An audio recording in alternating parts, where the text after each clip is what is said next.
Hey everyone, welcome back to HowTechs. Today we're going to show you how to change a battery in an AirTag. This one's about 2 years old, and according to Find My, the battery stopped working about 4 months ago, I think. So let's see if I can get this thing going again. You need a CR2032 battery, calculator battery, watch battery, whatever they call these things. You can get it at like a dollar store. Basically, you don't need a tool to open this. You just have to push on the metal part and twist, and it should come apart like that. And yeah, it's a Panasonic old one. Does it drop out?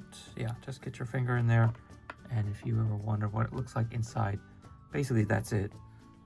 So positive side to the top metal thing. So let's get this guy open. I can open this without using scissors.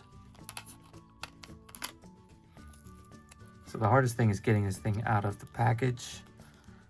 So again, we want positive, which you can see here, facing upwards, and then cover it with the metal thing, which has a positive there. And let me wipe off my fingerprints. Oh, it beeped, even though I don't have the top on. And wow, that's like immediate. It already showed up. Wow, that's pretty impressive. Okay. And it's with me. Okay, so yeah, it's that simple. What do I think of these things? I don't think I ever actually released my unboxing video. Maybe I'll do it. It's kind of out of date. But basically, they're just nice to have. The only time I really use it is, I can just basically check if my kid's around, if he lost his bag.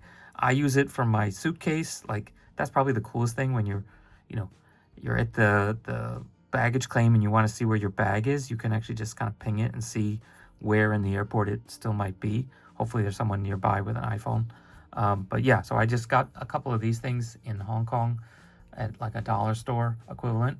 And they just keep it from getting lost, and you can hook it on something. So yeah, I have one in my suitcase, one in my backpack, one in my kid's backpack. And I think, where did I put the other one? I don't even remember where I put the fourth one. Okay, so that's it. Super easy. Hardest part was getting the battery out of the package. You don't even have to repair it or anything. It just starts up where it left off.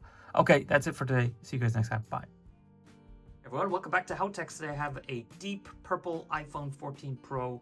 And in today's video, we're going to show you how to insert and remove a physical SIM. So before we start...